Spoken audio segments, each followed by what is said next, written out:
Yo, yo, yo, what's good? Salutations to the nations, Angel Knots. It's your boy Young Sinai.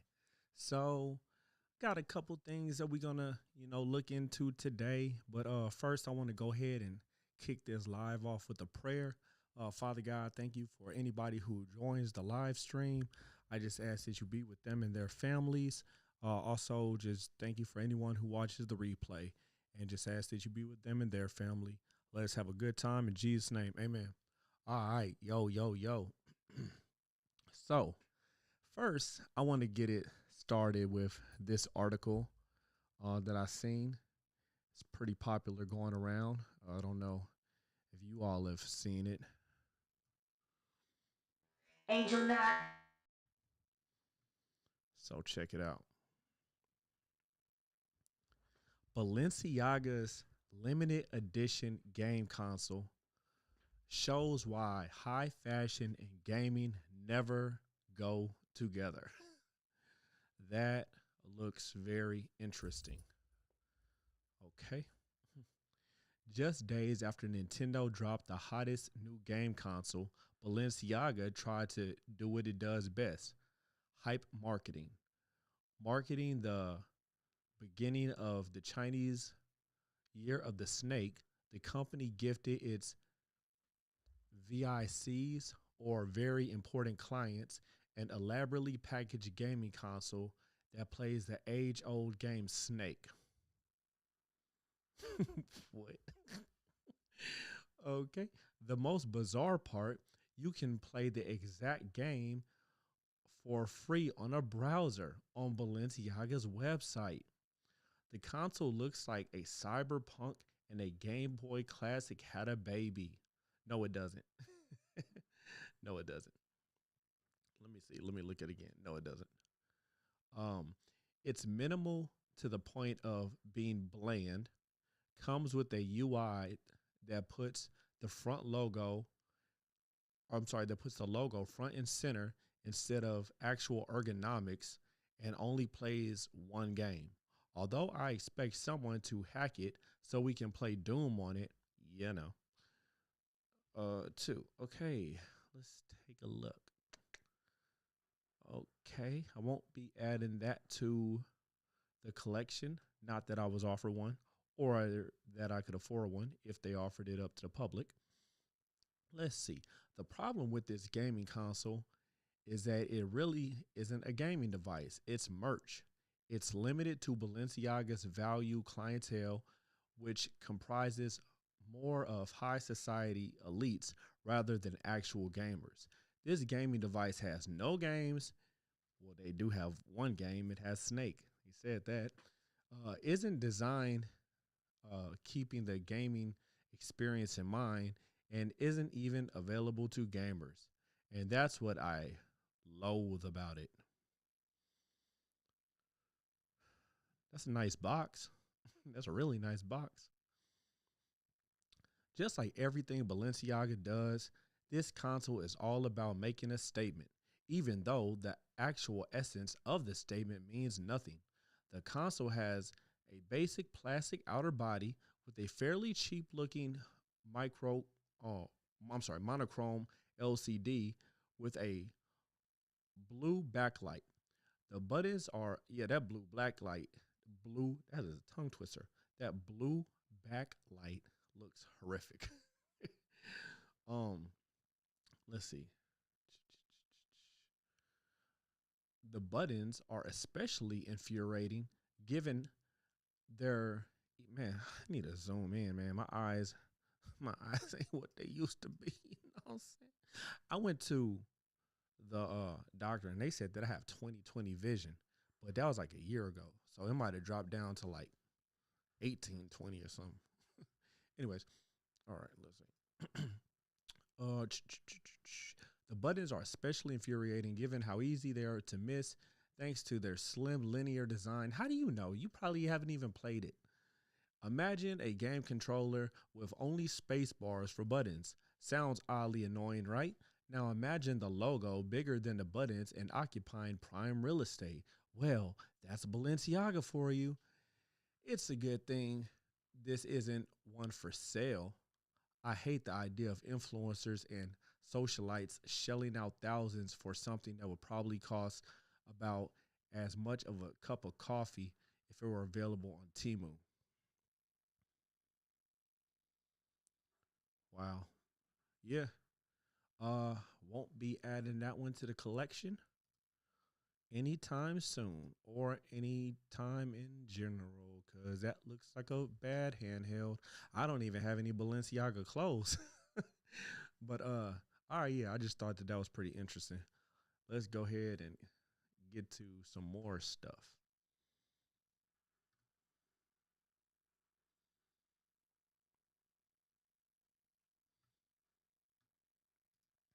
All right.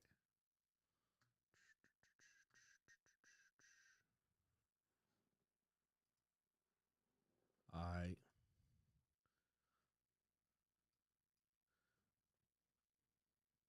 Angel Knot. This is why retro games are important in 2025. Why are retro games so important? I always thought it was a matter of game preservation, or maybe for you it's even nostalgia. But as it turns out, that's just a very small fraction of the importance of not only retro games, but physical media itself. So if you're somebody who grew up with this stuff and has been Yo, his shirt is hard. collecting it for years, or maybe you're somebody who wants to start getting into collecting retro games or physical media, you found the right video. Let's talk. So most of us these days have devices like this, or maybe even devices like this. Or you can go as far as the phones that are in our pocket. But on a device like this, we have digital media. Dozens, if not maybe even hundreds of games pre-installed on it. And don't get me wrong, I think it's really cool and really awesome to have these sorts of things at our fingertips. But I've noticed something very recently. Thanks to the Chromatic, I'm having a bit of a Game Boy and Game Boy Color renaissance, as some would say. I'm rediscovering a bunch of Game Boy Color games that I didn't even know existed. And I'm So that chromatic looks dope. It is sold out. I don't know if I like it for the price though. Like I think I would rather just get a modded Game Boy. I think I am going to get a modded Game Boy. If I do, I'll do an unboxing. thoroughly enjoying them. So for Christmas, I decided to get the rest of my family all Chromatics That's why they're sold out. He bought them all. by Mod Retro. Now, it's also good to point out that I did buy both of the boys their own video game consoles this year as well. Leland got a PlayStation 5 and Crosby got an Xbox Series X. So I thought the Chromatic He's such a good dad. was going to be just like a cool stock I bought my son his first handheld this Christmas. I got him a Nintendo 2DS. He's young. He's young. He's 3 and he plays video games and he is good. He is really good. You know, we're trying to limit the time that he spends on them, but when he does play, he is very good. I got him a 2DS. I got him the wedge kind because it just seems durable, even though that is the dumbest looking handheld of all time. Let's keep going. stocking stuffer that maybe they would look at and be like, ah, cool, one of those things from your childhood, Dad. But something wild happened on Christmas Day. And it started with my 11-year-old Leland. He picked up his Chromatic and he started going through my games and he found one of the newer releases by Mod Retro called Tales of Monsterland. And he started playing it and he just sort of became enamored by it. And it's a very simple little 8-bit action adventure side scroller. There's nothing crazy about it. But let me tell you exactly how and why that game got its hooks in him. We went to see Sonic the Hedgehog 3 the day after Christmas, I think. And when we drove there, the boys wanted to take some of their games with them. Usually they'll take their Switch in the car or maybe even their iPad. This time, because it was a brand new Christmas gift, they opted to take their Chromatic and they each got to choose one Game Boy Color cartridge from my massive collection that I have over here.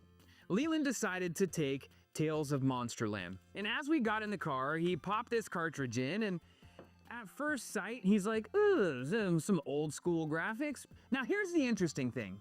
If this were an app on his iPad or a game on his Switch or something like this is the point where he probably would have closed the game down and popped in something new. Maybe gone through 10 or 15 different new games on the course of this drive, just checking them out, right? But he only had one game to choose from, one physical cartridge, because that's all he brought. So what did he do? He played more of that game. And as he played more of it, See, that's one thing that I'm so glad that I'm an 80s baby and I'm able to appreciate like the times that he's talking about of just having a limited selection, because now the day and age that we're living in, with Steam, with all of the emulators and ROMs, most times I spend more time trying to figure out what game I want to play than I do actually playing the game. he realized, wow, this game is And I know I'm not the only one. actually pretty cool. I sort of like this. And he played it the entire drive to the movie theater and the entire drive home from the movie theater. But here's something really interesting that happened. When we got home and he got out of the car, we were walking up to the house and he says, Dad, I think I'm gonna try and beat this game today. Now, keep in mind, we're walking into a house that contains a brand new PlayStation 5 that he just got for Christmas with like Call of Duty and Fortnite, a bunch of other games installed on it. He could have chosen any other game. He chose to play a Game Boy Color game. Yeah, see, that's super dope. That's like when I was saying with my son. My son, he's 3, but he appreciates all games. Like, he appreciates not just modern games like Fortnite and stuff like that. He hasn't even played Fortnite, but he'll play like Mario 2 on the NES or like Kirby on the Game Boy and just like beast at it. And that's when I realized that we live in a culture these days where there are hundreds, thousands, in some cases, millions of things that are vying for our attention. We live in a culture where the real currency is attention. We pay for everything with our attention. And I just want to stop and say, I appreciate you all giving me your attention, because you could be doing anything else in the world.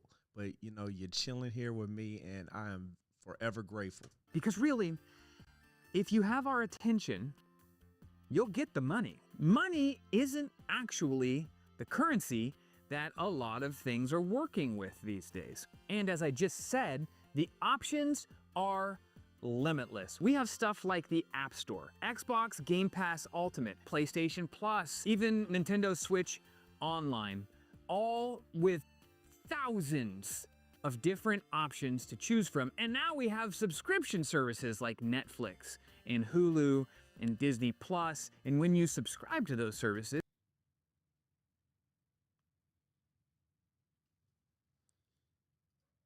you have hundreds, if not thousands, of games to choose from. Now, when I was a kid, I would have to beg my parents to drive me to the store so we can pick up a copy of a game that I didn't already have or didn't already play through. And over the years, I would amass all of these different games and cartridges, each of them having their own special stories and memories attached to them by me. Like this copy of Super Mario Bros. 2, as you can see, I carved my name.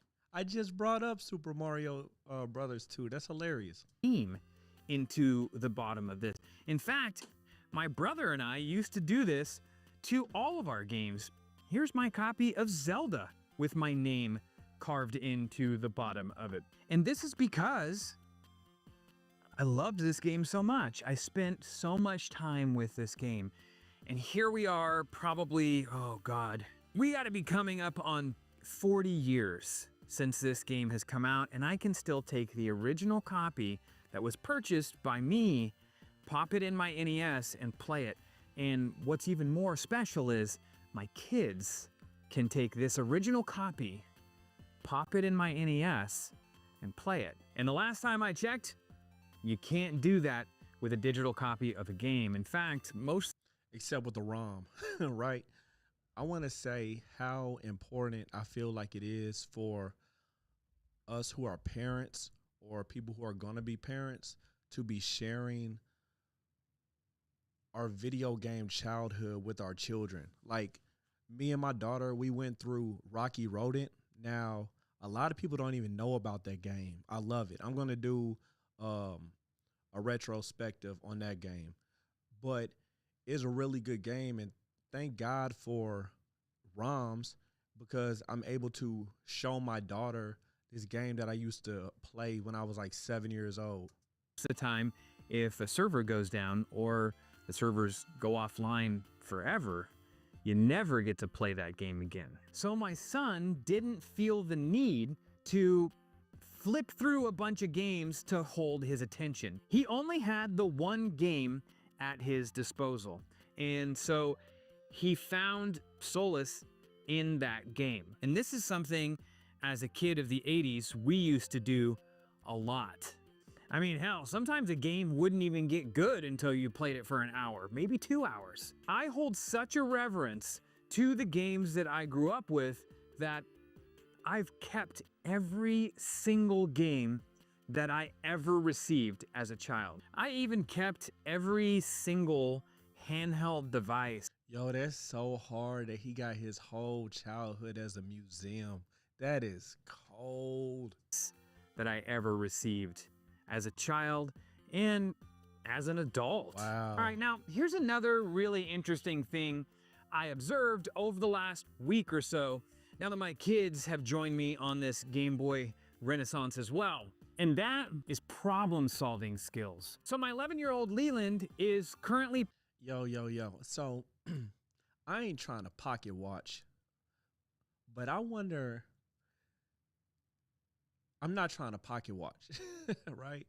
But this dude's setup is expensive. I don't know if y'all know. You feel me? But he has authentic arcade cabinets behind him. Like, I have an arcade cabinet. I'm going to show it to you all one day.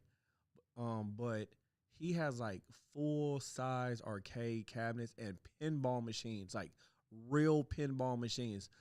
Those things go for like $8,000 sometimes. He has several of them.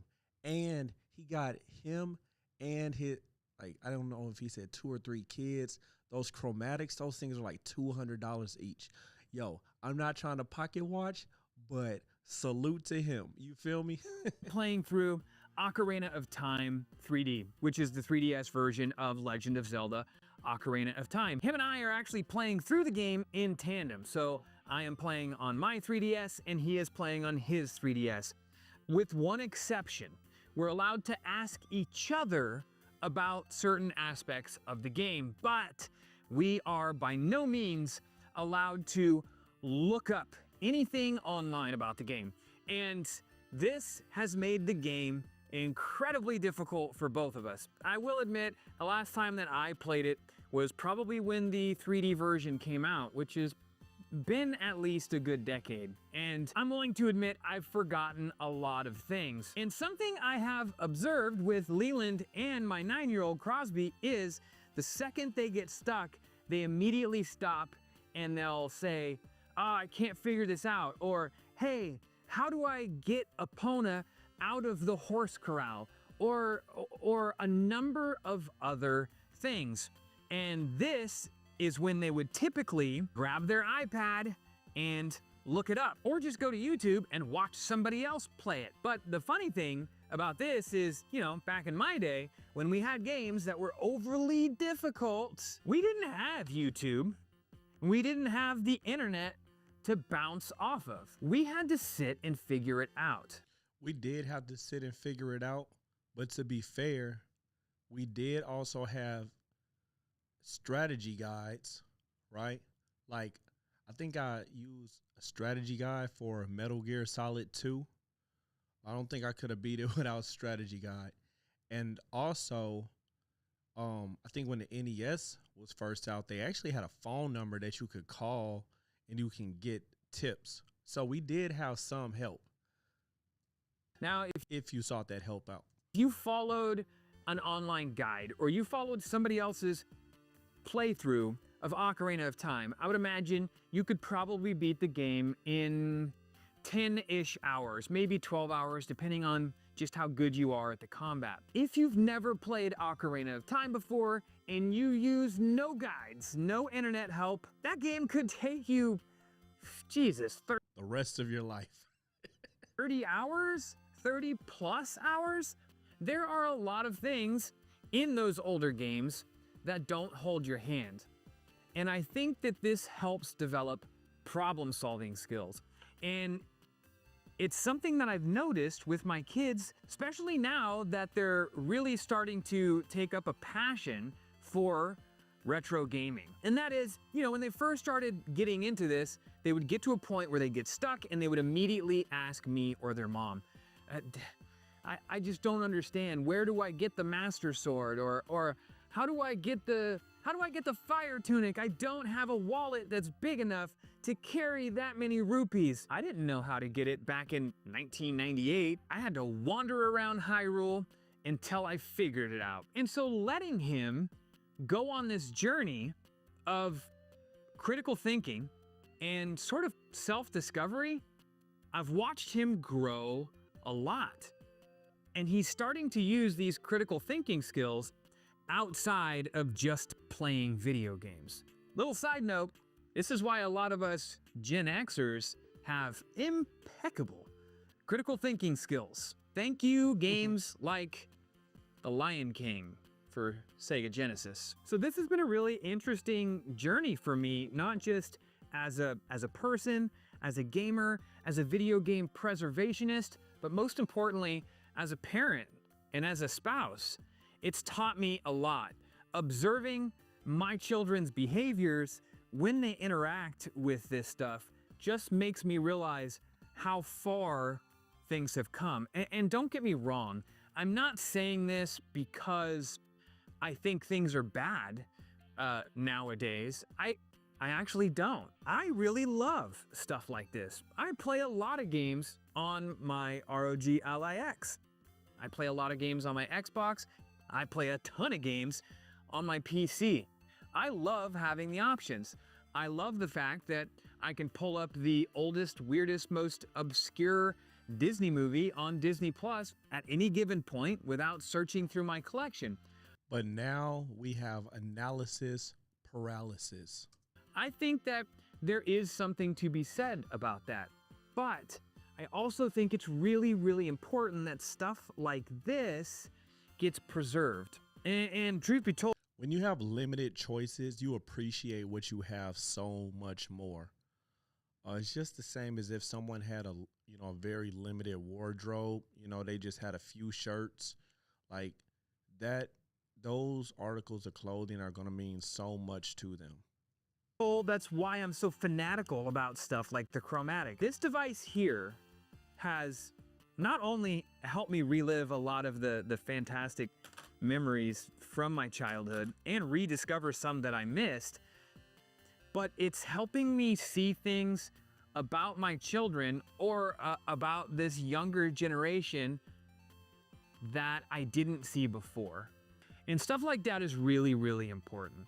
While it is important, it's not just about games preservation. It's about recorrecting the attention spans of our children, of the youth.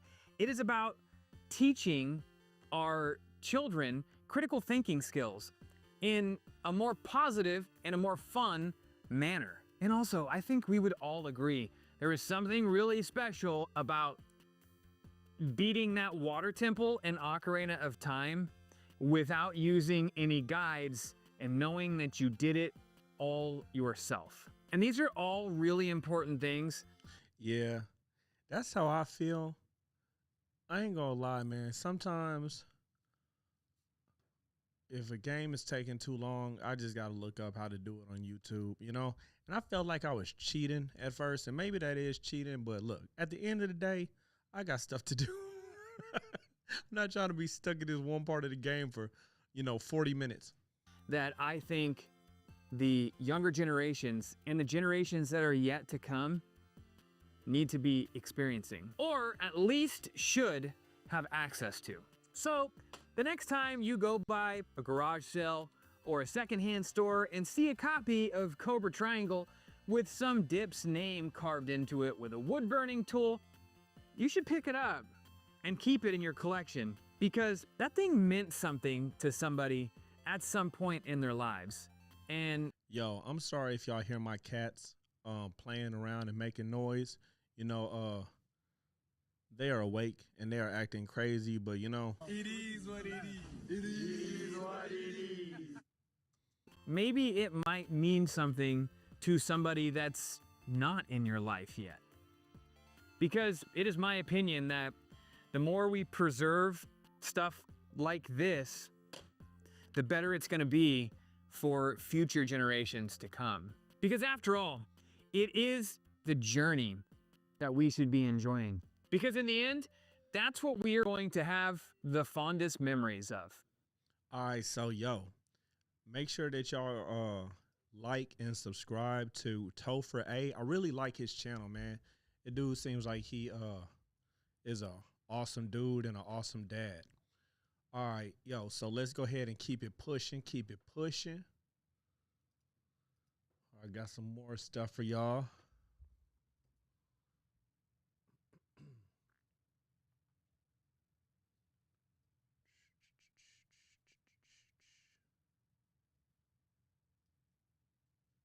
All right, here we go.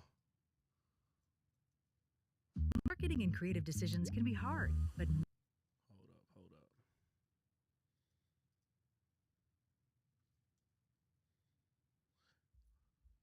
All right. Angel Knot. Do y'all remember the show Reboot? Okay, I remember it. I don't think that many people remember this show, but I definitely remember it. It was pretty dope. It was like one of the first shows that I've seen like use 3D animation. It was pretty dope, But let's go ahead and check this out. This is the censorship of Reboot was bizarre. All right. Reboot, it was more than just a cartoon. It was a technological breakthrough. The first fully computer animated TV series of the 90s, it Okay, so it was the first. Okay. broke ground with its multi-million-dollar budget and set the standard for computer-generated shows in the years to come. But behind the scenes, the show was almost derailed by some of the strangest censorship decisions ever seen on network TV, from forcing animators to redesign a female character's anatomy into what would become infamously known as a monobreast, to an inexplicable ban on the word hockey in all episodes. And that's just the beginning. These censorship decisions didn't just alter scenes, they reshaped the entire show, which pushed creators to fight back in some of the sneakiest ways possible. Today we'll be diving into the history of the animated series Reboot, talking about the show's origins, its impact on the animation industry, and the wild censorship battles fought behind the scenes.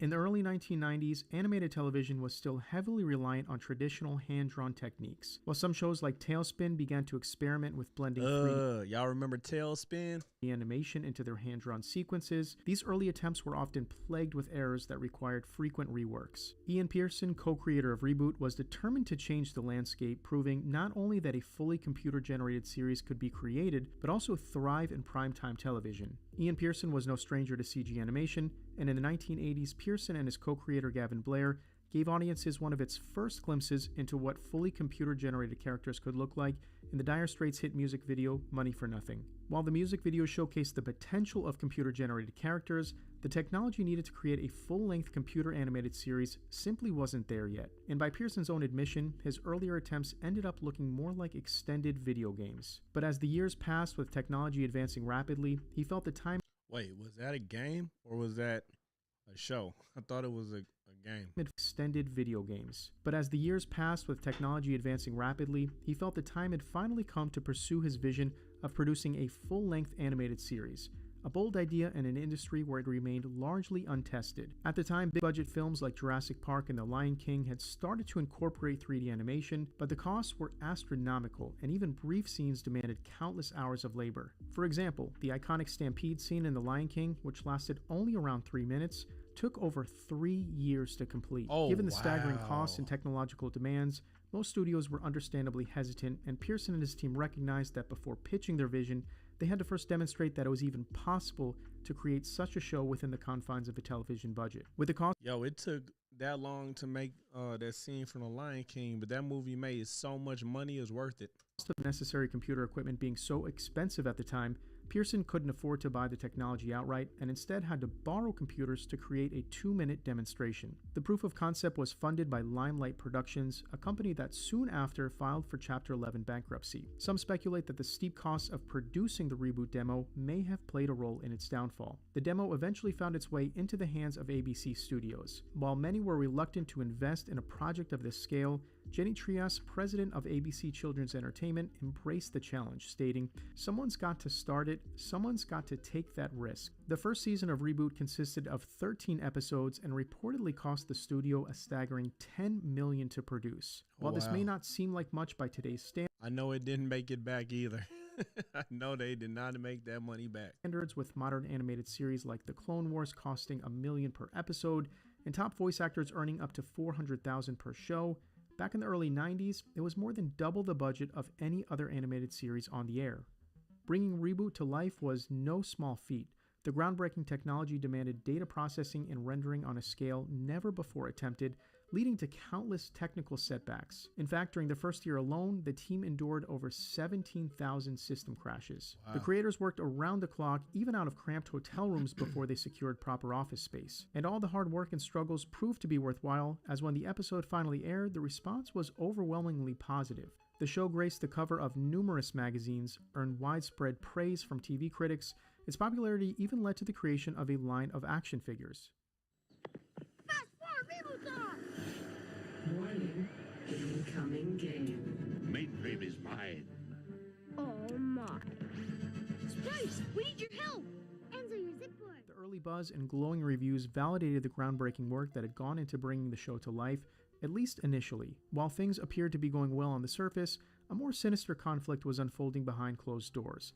Frustrations were quietly mounting as the creators found themselves locked in a relentless battle with the Broadcast Standards and Practices Committee. With the intent of making Reboot appropriate for kids, the Broadcast Standards and Practices Committee would implement a number of changes to scripts and character designs. While many of their demands were standard for any animated show geared toward a younger demographic, some decisions veered into the absurd. The main female character on the show was named Dot, and the creators of the show originally designed her to have an anatomically correct appearance. While her original design was modest by today's standards and arguably even those of the 90s, the Broadcast Standards and Practices felt differently. They deemed her to be too sexualized. As a result, the animators were forced to simplify her anatomy, reducing her chest to a single unrealistic blob, which the creators would later humorously refer to as a monobreast. What made this even worse was that the villain on the show, Hexadecimal, was allowed to keep her curves and remain anatomically correct. This created an unspoken divide in the show. Villains could appear bold and sexualized,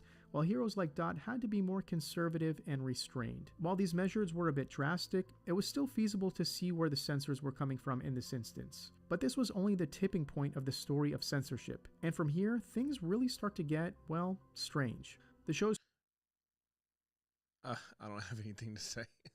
creators were handed a list of banned words and phrases, many of which made sense for a children's program. But there was one word on the list that stood out, and not in a way anyone expected. The word was hockey. The censors never fully explained why hockey was forbidden. Some speculated that in certain countries it might have had inappropriate connotations, while others believed it was due to the sport's violent nature. In the end, the ban raised more questions than answers. In another episode called Talent Night, there was a scene where the character Dot gave her brother Enzo a kiss on the cheek. Innocent enough, or was it? It turns out the censors were fearful this could promote familial relations. Oh my gosh, they are bugging. Yo, it seems like the people who were doing the censorship for this, their minds were just like in the gutter. Like they're just, making her have a mono, I ain't trying to get demonetized before I'm monetized. But making her, have a blob, as they said, and, an innocent kiss. Like, dude, get your mind out of the gutter. What's wrong with you people? And cut the scene from the episode. Co-creator Ian Pearson would later describe this decision as one of the sickest things I've ever heard. And then there were moments when the censorship defied all logic. A good example of this was with the episode titled Bad Bob. The script was created by Dan Didio and was a parody of the Mad Max movies.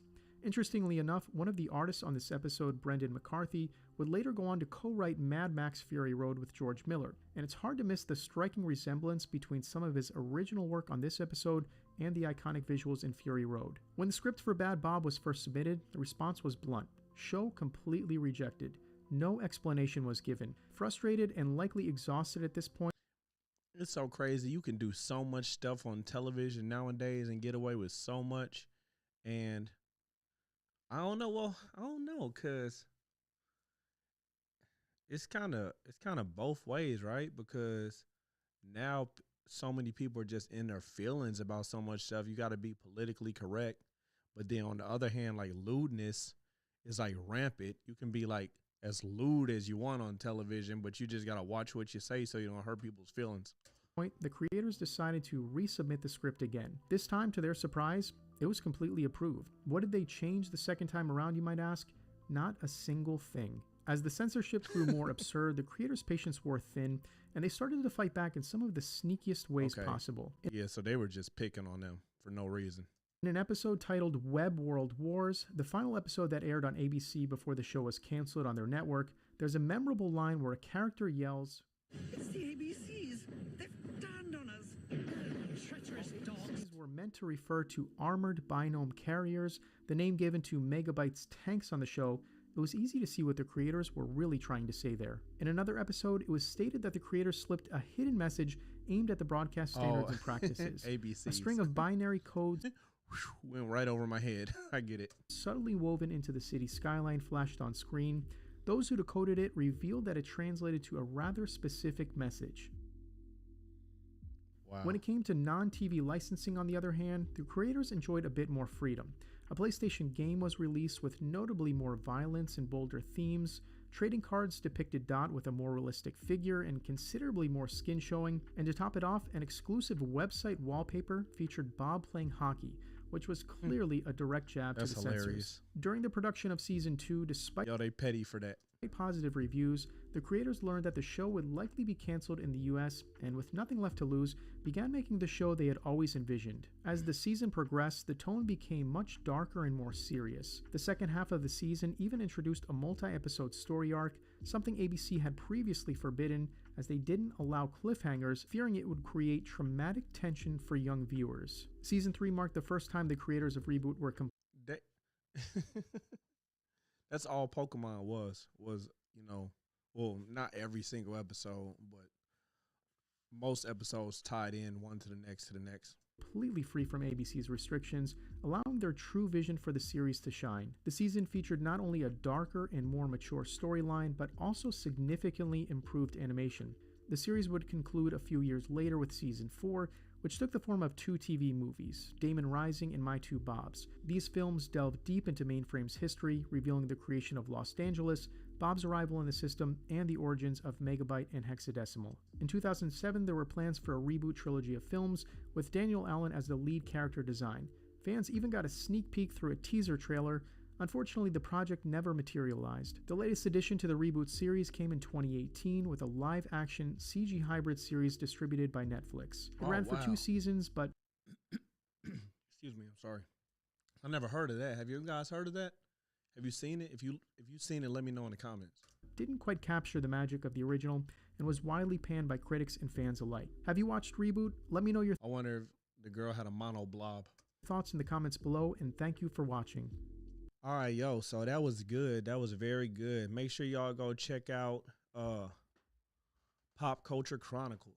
All right. I remember Reboot. I liked that show back in the day. All right, so I got some more stuff for y'all. Let's keep it pushing.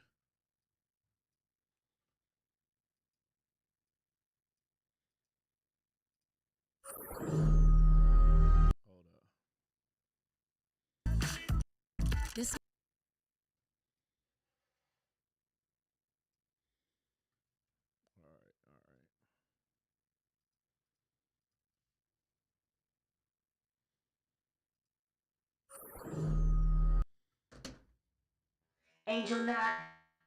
All right, so this is everything I miss about older games. All right, let's check it out.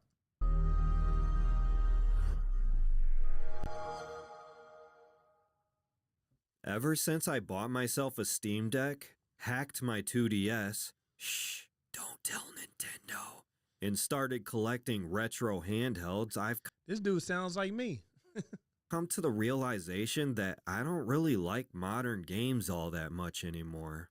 At first, I thought about dropping the hobby altogether.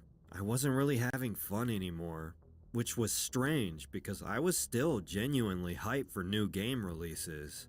After hearing every gaming journalist repeat the same glowing reviews almost word for word, I'd rush out and buy these new games at launch and repeat my own patterns. I'd play it for a good while and even enjoy it, but every single time, I'd make it halfway through and for one reason or another, I'd get distracted, and next thing I know, it's a month later and I'm replaying a game I've already beaten 1,000 times instead of what I just paid $60 for. I'd have to tell myself, like, you better go back and force yourself to finish that game. And when you get to that point, it's not even fun, it's just work. So I'd boot it up and damn it, I forgot how to play and Oh my gosh, I thought it was just me. I don't know if it's because I'm old now or what, but if I take even a week off playing a game, like I have to remember the controls. Like if it's been a month, I have to remember what the storyline is. I kid you not. I have not beat Chrono Trigger, okay? I've been playing through it on my Nintendo 3DS, and I started playing it like, oh my gosh, like dang near a year and a half ago. And like I don't go back to it because I don't remember what's going on. Like I might literally have to start over. That's super annoying. I don't remember where I'm at in the story. I might as well just start a new game. That's literally what I just said. I cannot tell you how many times I've done this, just to make it halfway through again and then drop it again. It's the definition of insanity.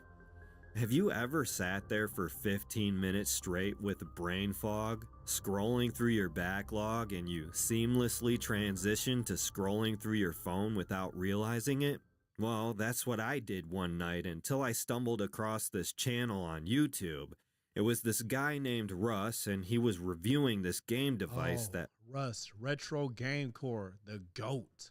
looked like a tiny Nintendo Switch. It was called a Retroid Pocket 3 Plus, and he was showing off this thing emulating I used to have a Retroid Pocket 3 Plus. Let me know if you've had that device.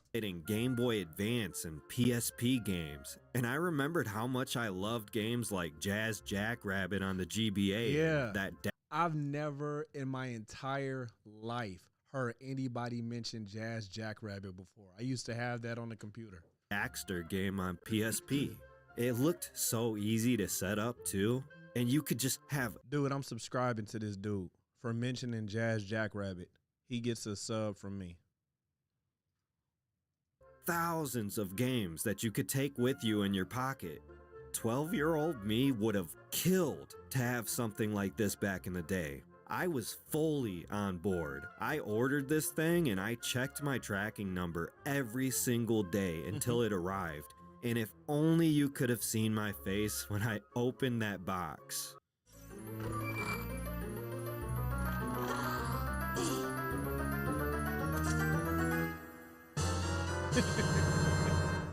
It was love at first sight. I didn't touch my Nintendo Switch for months. I dumped hundreds of hours into this thing. And since then, I bought myself a Steam Deck OLED, a 2DS XL, and various different retro handhelds. And it's crazy to think that less than a couple years back, I was ready to quit gaming for good. Wow. What's even more bizarre is that I'm uploading videos on YouTube and having discussions with you guys about games, and never in a million years did I think I'd be doing something as random as this. So with that lengthy introduction out of the way, this is everything I miss about older games. Oh, that was the intro? I thought we was into the video. Now, I didn't grow up with Contra on the NES, but I've always heard the legends of the Konami code, which was basically a requirement to play the game back then. This is something that I don't really see a lot of in modern gaming, and I really wish it would come back because not only did cheat codes let you break the games, Yeah, I miss cheat codes. and it made for some really goofy and funny moments. I think being able to turn on things like infinite health or let you one-hit kill everything, it gave I remember on Blitz. Y'all remember Blitz, the football game? There was like a cheat code where you could have all your characters like wear Raiden hats, like Raiden from Mortal Kombat and stuff. Those are the days, man. you a real sense of ownership with your games because you weren't completely bound to the intended experience. My first introduction to cheat codes, and you can argue that they weren't really cheat codes, but to me they were, was passwords on the Super Nintendo and Sega Genesis. This was before game saves were basically universal for every game, so I would have to keep a notebook and write down the passwords in order to keep my progress. The most notable game for me in this regard was Mega Man X. I remember finding and using passwords to give myself all the power-ups, and I even gave myself the secret Hadouken ability from Street Fighter. There were codes for all the health upgrades, codes for all the armor pieces. I mean, to me, those were cheat codes. I even remember having a Game Shark cartridge for my Game Boy Advance later on. But if you would have came to our house during the early 2000s, you would have heard me and my cousins speaking cheat codes like, Yo, I love Mega Man. I have a Mega Man computer mouse around here somewhere. I have a Mega Man action figure. Mega Man X is my favorite one. And I did not know that you could do a Hadouken. That's insane. it was a second language. If you want to impress one of your friends during a Grand Theft Auto gameplay session back then, just put in that jetpack cheat code you have I memorized, just poked myself in the eye. or the flying cars one. I used to love doing goofy shit like the super jump or the mega punch. You would literally hear us yelling codes at each other from the next room over. Yo, quick, I need weapons, R1, R2, L1, R2, left down, right up, left down, right up. Now it feels like play to win has been replaced with pay to win. Now, instead of entering a code on your controller, it's more like entering a code on your credit card. Right. Does anybody remember when you didn't have to pay for shit? Like, I remember when I didn't have to pay for unlockables. You would literally just play the game and get cool shit for playing the game. When I think of unlockables, I think of the costumes in Spider-Man for the PlayStation 1. All that cool shit you can unlock in the crypt from Mortal Kombat Deadly Alliance. Just cool shit like cosmetics and concept art, stuff like that. Slowly filling out your roster in your favorite fighting game. It's the reason why I beat Resident Evil 4 over and over and over again. One of the coolest power fantasies ever is beating the game for the first time and then getting your hands on the unlimited rocket launcher. I even remember going through the game with Leon dressed up as a gangster with a Chicago typewriter. It was the coolest shit ever. I still remember getting that cool ass golden sword in Ninja Gaiden Black for collecting all the golden scarabs. It was the equivalent of swinging around Cloud's Buster sword. That's how awesome this thing was. And how could I forget upgrading the wooden sword to the unlabored flawlessness? These days, instead of earning Yo, he cooking. a cool reward like that and feeling accomplished, the entire cool factor is just ruined because you're just able to purchase it with real money. It's gotten so bad. I used to see a game that had microtransactions and I would just play the game and ignore them. But now it's like, nah, when I see this, I just avoid these games altogether now. I really miss the days when you would buy a Name a game. Excuse me. Name a modern game that you can play that has unlockables, but they are not microtransactions. I'm interested to see what y'all will say. disc and that entire game was on the disc. Now I don't even know how it feels to collect physical discs anymore because I bought the Series S, which is an all-digital console. Yeah, sure, I have a few physical cartridges that I bought for my Nintendo Switch, but as far as just popping that disc in and going straight to playing it like I used to with the PlayStation 2 and the GameCube, instead I have to strategically figure out what games I'm gonna uninstall and which ones I'm gonna keep to make room for another game I might want to play, and it's like I spend more time downloading games than actually playing them. If you want to have a small handful of digital games on this console, you basically have to have no less than a 1 terabyte SSD. I thought I'd be happy having things like Game Pass because it would mean I'd get to have more games to play, but You don't appreciate it as much. You know, when you have everything, it almost feels like you have nothing because you have so much choice that you just get analysis paralysis and don't know what to play, and you just literally just waste all of your time scrolling through your menu trying to figure out what it is that you want to play without actually playing the game. honestly, I just miss having that physical piece of media in my hands. Reading the back of the box, flipping through the pages in the manual, just the satisfying sound of opening and closing the game case. Even the sound of my disc tray on the PS2 is nostalgic to me. Or even the sound of putting a Super Nintendo cartridge into the Super Nintendo and then moving the power switch back and hitting the eject and it popping out. Man, even that's nostalgic. I mean, I don't miss my PlayStation 2 scratching the hell out of my 10th copy of Midnight Club 3 and having to take it to GameStop to get the disc buffed. But I would choose that over what we have now in a heartbeat because I could do whatever the hell I wanted with that game. Now I don't even know if I want to own games anymore. A lot of what's coming out feels bloated, formulaic, and manipulative, to the point I'm actually glad I don't buy this garbage anymore. Remember in the beginning when I said I would quit a game midway through and I would find myself replaying an old game that I've already beaten before? Well, that's because those games were actually replayable. Right. They were games that came to an end. I miss when games were shorter. I miss when games were more simple. I miss when games had gimmicks and the whole game. It is such a time investment now to figure out what game you want to play.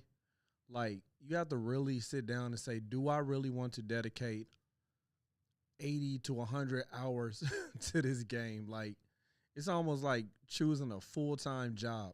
Gameplay loop was centered around using those gimmicks in unique ways. It's probably why I feel so strongly about Nintendo, both in positive and negative ways. You can trash talk games like Skyward Sword as much as you want for having weird motion controls and questionable pacing, but I had infinitely more fun with it than climbing towers and clearing out outposts for 50 plus hours in Assassin's Creed, which is an open world game design that needs to die and never come back. That's why I'm so happy that I can emulate all these older games. Games preservation might not mean anything to you or to these companies, but for people like me, these older games are like a time capsule. I'm not just reliving my childhood. Sometimes it feels like when you're cleaning out the attic and you stumble across an old family scrapbook and you start flipping through the pages and remembering all the good times. Man, I was playing Metal Gear Solid. I downloaded it from my AYN Odin 2, and I'm not joking. The smile that I had on my face was the biggest smile I've had playing the game in such a long time. I'm like, oh my gosh, I forgot how amazing this game was. Now, don't get me wrong. I knew it was amazing. It's one of my favorite games of all time, but it just brought back so much memories. I was just cheesing the entire time. Which is kind of true for gaming. I played a lot of these games with my family. Playing Need for Speed Underground in split screen, fighting each other in Dragon Ball Z Budokai, Yep. trying to beat Halo 3 together on legendary difficulty. Even the single player games we would play together, just passing the controller back and forth. Now that I'm older and family visits are way too far in between because we're all busy just trying to keep up with bills, I end up playing these games to escape. Something I find harder and harder to do as these games start to get more complex and more realistic, which I know makes no sense when you think of the immersion factor, but it's Sorry, I'm looking around because I hear my cats making noise, but I do not see them. It sounds like they're eating food, but their food is behind me and they're not there. true. As these games try to be more realistic, the more it emphasizes to me that they're not real. If I wanted realism, I'd walk outside and go touch grass. When I play these games, I'm not just some nobody stressed out about bills and buying groceries, everyday shit. I'm I see them. They're getting into stuff. They're safe though. one-man army Leon Kennedy on a mission to save the president's daughter. I'm your friendly neighborhood Spider-Man swinging through the streets of New York, and I swear to God, Timmy, you better not lose that goddamn balloon again. Or I'm Isaac Clarke, a space engineer sent to investigate a distress signal on the USG Ishimura. And yeah, I get that feeling with indie games a lot because they're actually made by people who are passionate and actually. Indie games are like the loophole in all this, so to speak. It's like they're modern day games, but they have that retro feel. Man, thank God for indie games, for real. Play video games, and sometimes games like Elden Ring in the AAA space surprise me. But these moments are too far in between compared to what I think is the golden age of video games. I'm really hoping that in the future we see that spark of creativity that used to flow through the veins of the gaming industry. But until then, I'll be sitting here just playing more retro games. This is everything I miss about older games. And once again, I appreciate you hanging out with me this far into the video. And I hope you can share with me what you miss about older games down in the comment section. I really appreciate all these discussions we've been having. Sorry, y'all. My cats were playing in the trash can. I just bought them all of these new toys and they want to play with paper in the trash can. Oh my gosh. But yeah, that was a great video. I share his sentiments. I share his sentiments, not his sentiment. All right, yo.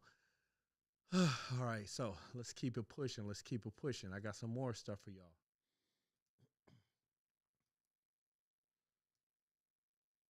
All right, so this is dope. Well, I think it's dope by the thumbnail. Genealogy is I've been waiting to see it. So let's check it out. Hold up.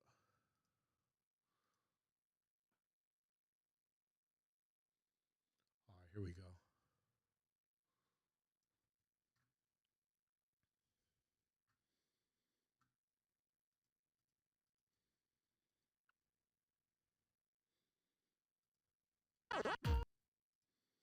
This is Angel Knot. This is how arcades are reinventing fun. The 1980s was the golden age of arcades as virtual games like Space Invaders and Pac-Man captured the attention of millions in the US. In a few short years, arcades skyrocketed to a multi-billion-dollar market as gaming evolved from pinball machines into new virtual side-scrollers, cockpit shooters, and beat-em-ups. Customers sought out these novel experiences, and arcades became a lucrative turnkey business as having just one of these machines back then meant guaranteed income. Developers like Sega, Namco, Atari, and Capcom competed to dominate this fast-growing market into Oh, this video, 46 minutes. I was not expecting that. We might do this in parts, okay? the 90s, adding elements like 3D graphics, light guns, competitive play, and force feedback steering for differentiation. The more elaborate the hardware, the more immersive the experience, and the greater the premium that developers could charge for these machines. The market encountered year-over-year volatility as not every game was a hit, and genres fell in and out of fashion. But since the 2000s, the market has been in a steady decline. My cats keep playing in this trash can full of waste paper. Look, y'all keep watching the video. And arcades have been disappearing across the US. Customers have shifted their spend to home consoles and handheld devices, which outclass arcades in convenience, value, and entertainment. Gaming has become more accessible, diverse, and forgiving as developers no longer need to design games to milk quarters out of players and to generate ROI for venue operators. Through the 90s, arcades were essential establishments for children and adults alike. Nowadays, the few still hanging on rely on selling alcohol and nostalgia to make ends meet. On paper, the broader physical entertainment industry seems doomed. Retail has been trending down since 2010, and the only sustainable businesses are the big-name roller coasters and theme parks. I don't know what their problems is. It's like they're animals or something. Why bother going to an arcade when you can get a cheaper, comfier experience on your couch at home? If we look beyond the numbers, arcades aren't going extinct. Market transformation takes time, and what's happening now is a changing of the guard. There's a new generation of companies that have shed the opportunistic turnkey business of the past and are building original entertainment experiences not replicable by any console or PC. In this modern NBA original, we're diving into the futuristic business of arcades from the macro to micro, starting with the biggest arcade in Chuck E. Cheese and Dave & Buster's, all the way to two independents in New York City who have made very Chuck E. Cheese and Dave & Buster's, they're great, but they are soulless, you know? They're just mega corporation conglomerates with no life. And, you know, you go to Dave & Buster's and you're just playing giant phone games on a huge screen. different bets on the future of physical and digital entertainment. Not knocking them completely because I still enjoy going there, but, you know. What does the future hold in business? Ask 9 experts and you'll get 10 answers. Analysts will tell you that inflation is up this month and then down in the next. Could someone please invent a crystal ball? Until then, over 40,000 businesses have future-proofed their business with net of truth. Your pure time looking will near inbox and pipeline often we and to meet you. And just for kids, you know what they say. Just 3 decades ago, there was no bigger name than Chuck E. Cheese, which started in the 70s. Have y'all noticed how much weight Chucky has lost over the years? Pizza restaurants. How's he losing all that weight while eating all that pizza? That just so happened to have some arcade machines and animatronics for kids. But by the 90s, it had lost market share to Pizza Hut, Domino's, and Papa John's, who were untouchable in menu innovation, franchising, and economies of scale. Unable to compete on food or locations, Chuck E. Cheese suffered through consecutive years of decline. To turn things around, the company pivoted by embracing the fast-growing arcade market. Every location was proactively remodeled to feature a playroom full of coin and token-operated machines. I never knew that Chuck E. Cheese was once in competition with like actual pizza places. I thought they were always just in competition with like arcades that would spit out tickets that could later be exchanged for prizes. The new strategy was family entertainment, and the target customer was 2 to 12-year-olds. Games were the draw, and mediocre pizza and cake were the fuel to keep kids playing and spending. With this new formula, the company reversed its decline and surged to record earnings in the mid-2000s. As designed, food and beverage contributed less over time, and the playroom became the breadwinner. When we look at the gross margins, it makes sense why the company would build their business on entertainment rather than food. The arcade games were all turnkey, self-service assets without any variable costs like labor or ingredients. This shift in spend led to record profits as Chuck E. Cheese nearly tripled its margins in a single decade, despite adding over 100 new locations. To fund expansion, they needed cash flow, so the majority of locations had to be run by corporate. As a result, franchise fees and royalties have been insignificant through the lifetime of the company. But revenue slowed to a standstill starting in the mid-2000s. The same thing happened with the bottom line, as margins dropped from double digits to single digits. The average Chuck E. Cheese has grossed less and less every year, despite the spending shift towards higher margin arcade games. Fewer and fewer families were coming back to the mouse. Chuck E. Cheese had positioned itself as the ultimate kids arcade, yet there were now better options than ever. The PS2 came out in 2000, the GameCube in 2001, the DS and PSP in 2004, and then that's when parents are saying, we got Chuck E. Cheese at home. And finally the Wii, Xbox 360, and PS3 in 2006. Since the food was nothing special and Americans were more budget conscious exiting the Great Recession, Chuck E. Cheese could no longer compete, especially as consoles provided a much better deal with See, y'all see how skinny that Chucky is compared to the earlier one that we saw? Infinite playtime for a one-time cost. They leaned into birthdays and sweepstakes to give people a regular reason to visit and to pre-book sales rather than to simply wait for customers to walk in. Yet it was clear that the leaders who had been steering Chuck E. Cheese since the 80s were now out of their depth. In a Hail Mary, the board poached Topgolf CEO Tom Leverton to modernize the mouse. Topgolf blended social and physical entertainment, resonated with the younger generations, and was everywhere in the 2010s. Tom was given a blank check and he renovated stores into a theoretically more desirable destination for kids and parents. Playrooms got laser mazes, fun houses, and bumper cars. Arcade games were rotated once a year rather than every 3 to 4, and adults could now munch on sandwiches, wraps, and specialty pizzas. They even rolled out a lunch buffet, dropped tokens and swipe cards in exchange for bands, tried to get staff to become part of the experience rather than just supervise customers, updated the mouse mascot, and pushed value, selling games limited by time rather than by the dollar.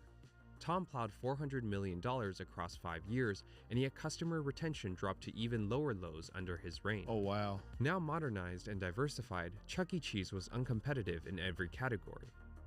The only reason revenue briefly went up was because Tom blew another $100 million into buying Peter Piper, a regional pizza arcade chain which inflated the top line. Unsurprisingly, Peter Piper has suffered the same core problems of retention and So he made all those changes and they lost money still. I thought it was going to say, things are booming, but no. Product. After 6 years of same-store sales decline and almost $500 million worth of bad decisions, Tom fled off to private equity. Chuck E. Cheese declared bankruptcy during COVID, and while the company has emerged from insolvency, it's difficult A lot of businesses like this were hurt during COVID. to imagine how the future will be any better to the mouse. Then there was Dave & Buster's, who targeted adults. The parallels between these two chains are so great. All right, we're going to stop. We're going to stop this video right here. When it gets to Dave & Buster's, we're going to pick that up at another time. But yeah, I'm interested in where he's going with all of this. How arcades are reinventing fun. Because right now, it just seems like arcades are on the decline. So, is it going to ever be an incline? We will have to see. So we'll pick that video back up because I'm not about to be able to sit through it all, being that it's 46 minutes, but we will definitely finish it in segments. All right, so let's see what else I got for y'all. Let's see.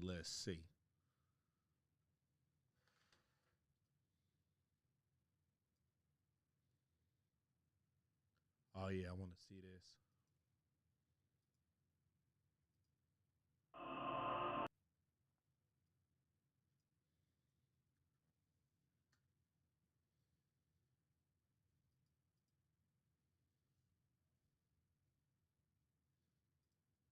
Is a video game. Angel Knot.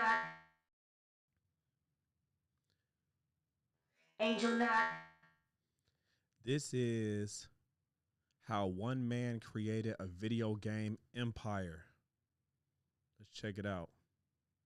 Store. But this game store isn't nestled peacefully amongst celebrities, movies, and cinema in the heart of Hollywood is a video game store. But this game store isn't like a lot of others that we're used to. Within the span of just 3 years, one man has turned this video game store into a video game empire. This is the story of Romeo and LA Video Games.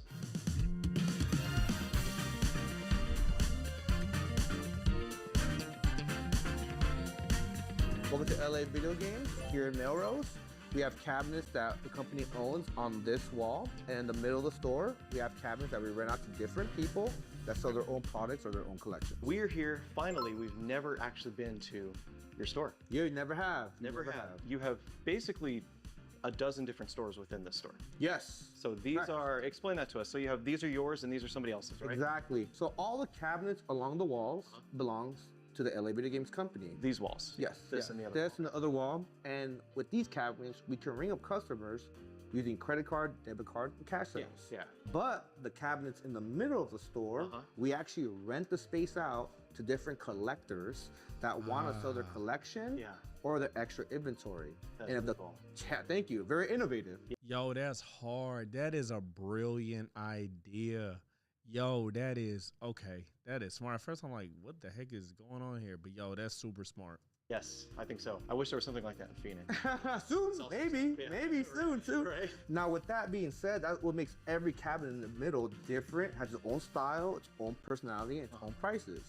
Now, if you or any general customer wants to come and not buy from LA Video Games and want to buy from the cabinet crew, perfectly fine. You'll see some QR codes on their cabinet, which is Venmo, PayPal, Cash App, or Zelle.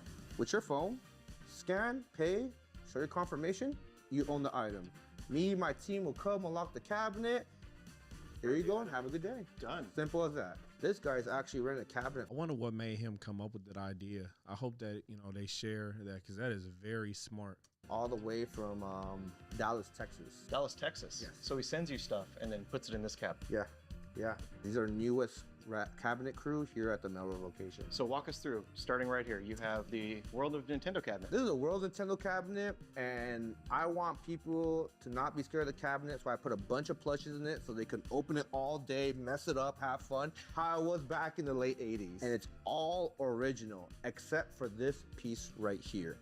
This piece had to get custom made. There was 2 of these. Wow. I ended up buying both. I went to this collector's house and ended up getting one for myself.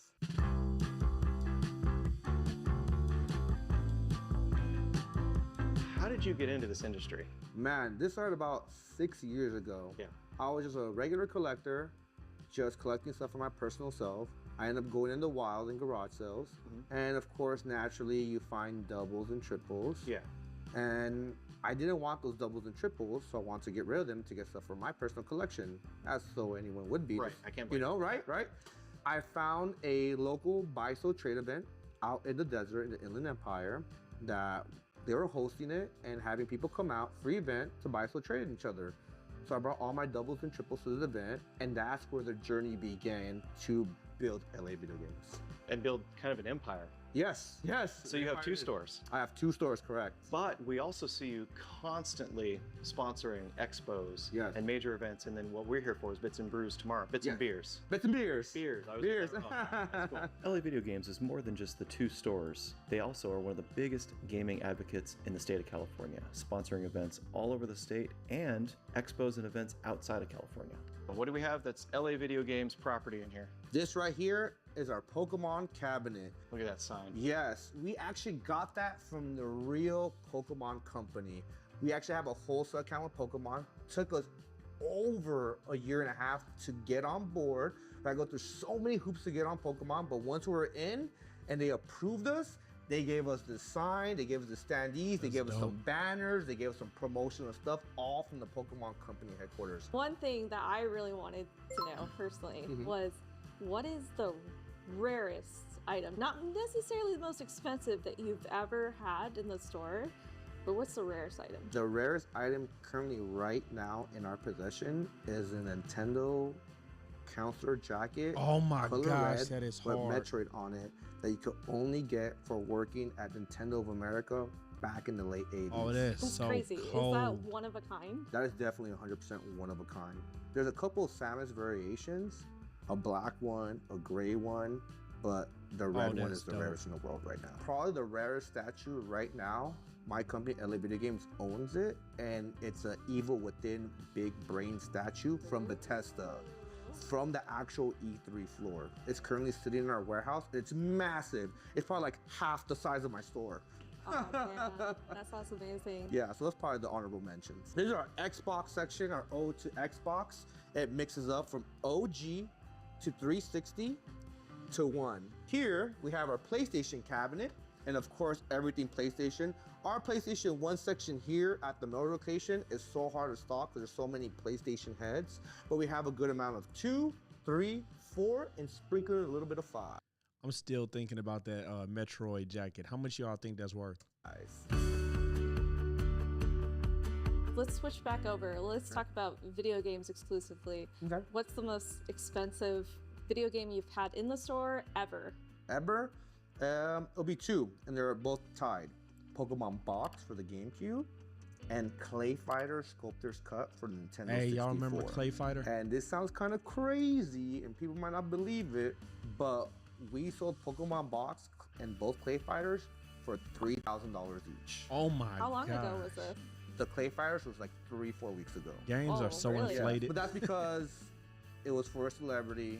He doesn't want to be named, but he really wanted for his game collection. Can we Who y'all think that celebrity was? make guesses? You got 3 chances. Well, we'll let everybody else take guesses below. Yes, comment below. Hey, don't take my question. Who do you think that celebrity was that purchased those games? His Hollywood location is frequented by celebrities like Jessica Biel, John Bernthal, and Justin Timberlake. You really never know who you're going to run into when you shop at an LA Video Games location. We had to pay our respects to where video games first came into this world, and right here we have an Intellivision section. Not that many game stores That's put hard. Intellivision into their stores. It's not the greatest seller, Are those unopened?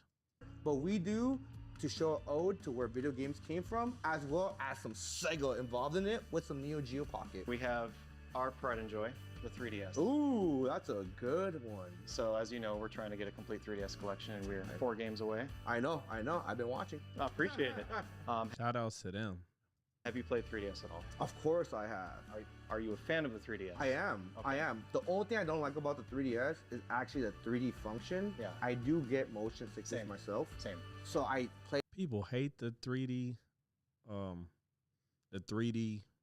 feature of the 3DS. I'm kind of indifferent about it. Sometimes I can deal with it for maybe 1 minute, 2 minutes at a time. Then I'm like, why am I doing this? Play without it. Awesome. But without that feature, phenomenal handheld. Awesome. Phenomenal. So this is all your cabinet. Thank God you can turn it off. This is all us. All this right here, we call this Nintendo Alley. Nintendo's actually the biggest system that we stock because it's the hottest seller. So our main aisle is always Nintendo Alley. From where it is to where it started. We have Wii right here, GameCube, super hard to keep stock. GameCube prices are skyrocketing like crazy. The games are hard to find.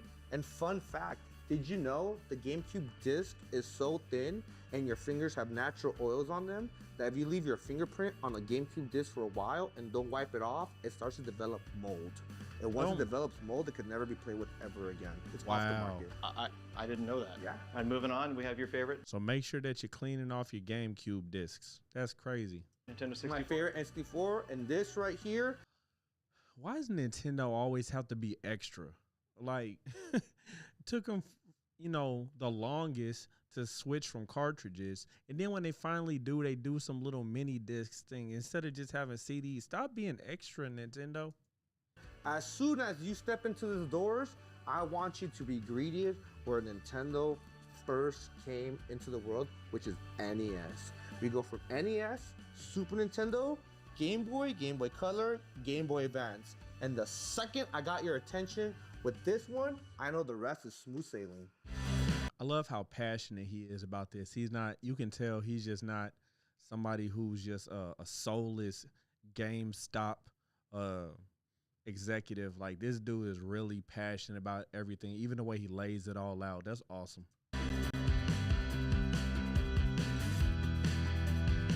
What is your favorite part about owning a video game store? Man, there's a lot of things that I like about owning a game store, but I will say my favorite part is the kids coming to the store. Yeah? Yeah, I actually like the kids. I like the kids more than adults because they're just so new to games, or they're just so fresh into collecting, or especially like the young generation that know everything about the game. Oh, this character does this character has this task. I love that. It's like, wow, this is gonna be alive for quite a while. Because they're the future of gamers. Yeah, they're preserving history. I love seeing that. I got this from a furniture warehouse that was going out of business. That's random. And it's heavy duty. It's a heavy boy, definitely. I have no idea. Metal. Something heavy. Yeah, something heavy. Fallout soda. What is the hardest part about owning a video game store? There's two. And this is just for me. Everyone else can be very different. But my hardest part about owning the LA Video Games Company or a game store is the inventory. push so much inventory out every day, That's a good problem. every week, that it's kind of hard to keep our shelves stocked. And we're constantly buying like crazy, and we still can't keep the floor stocked. Wow. And then the second part about the hardest thing about owning a game store is all the hours that you have to put in. People think it's a fun job, and it is. It does have its funs, but they don't know that it's a high maintenance job. Testing, cleaning, making sure it's good. These products are My cat jumped on my lap, scared the crap out of me. over 20 years old. It might work one day, it might not work the next. You might Say hi, Pepper. Hi. Hi, YouTube.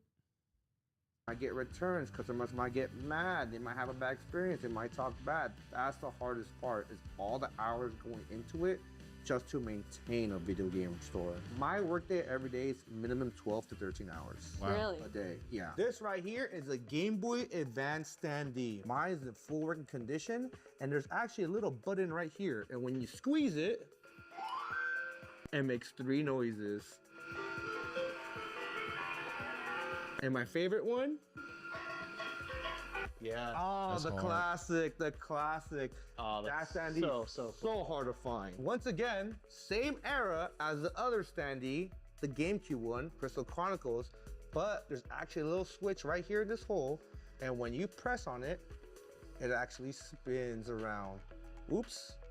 What happened? There we go. It's spinning now, and it shows all the gameplay on one end and the characters right in the front. So what are your big future plans for LA Video Games? Man, LA Video Games, the near future, we're getting ready to prepare and build store number 3. What? Yes, so store number 3 is currently being developed. The whole team is involved. There is a lot of preparation for this next store.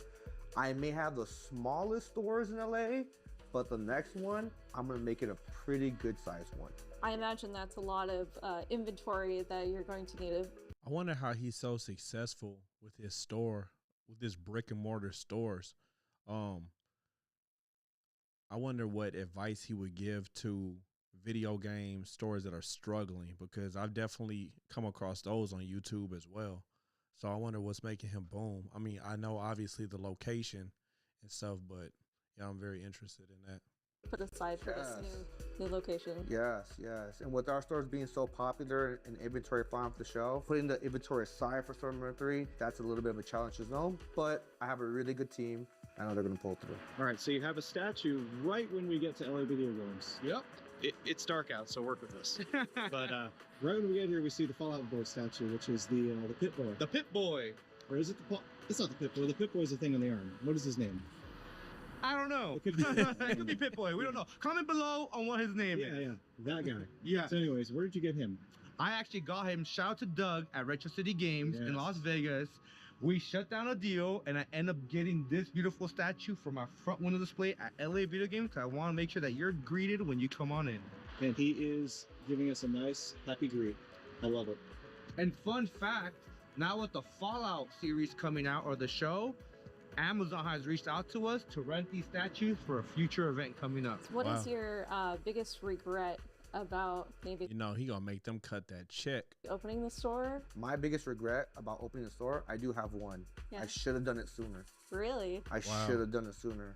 I waited till 2021 to open my first store, and I was really scared doing it. And if I could do it all over again, I would have done it the second I was done with that very first event I ever did. Say Fear will make you procrastinate on your goals, you know, just overthinking things. For the longest, I overthunk this YouTube channel. You know, I started it like last year, and then it's only as of recent that I've just been trying to go hard, you know.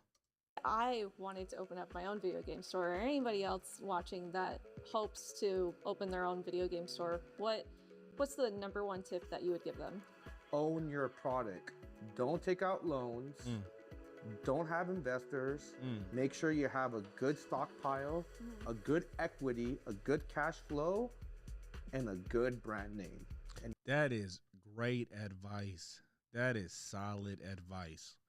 you should be just fine. So cash is king. Cash is king. No credit. No credit. Everything that the LA Video Games Company. I wonder if this dude is a follower of Dave Ramsey, who is a Christian financial coach who preaches against debt. Owns. We have no angel investors. Wow. No bank loans. No partners. Everything that we own is fully paid off in cash. That must feel amazing. Dope. It's great.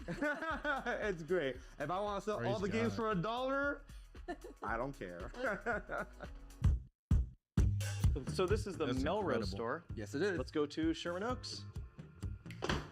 We're here. Hey, Sherman Oaks. Huh? welcome. Hey, I like his Wow. shirt. This store, it's smaller, It is smaller. Welcome to Sherman Oaks. but it looks really, really cool. Thank you, man. Oh, let's check this out. Let me give you a tour. Now, what we specialize here at Sherman Oaks that our Melrose locations have, our Melrose location does not have a PSP section. We have that here. They don't have a PS Vita section. We have that here. And over here, we have a very good and healthy Sega Game Gear section. Game Gear section. Yes, yes. Ooh. And a Sega Saturn. Oh, that red Game Gear is hard. I'm colorblind, so I'm pretty sure that's red. It's either red, brown, or orange. Let me know in the comments. I'm pretty sure that was red.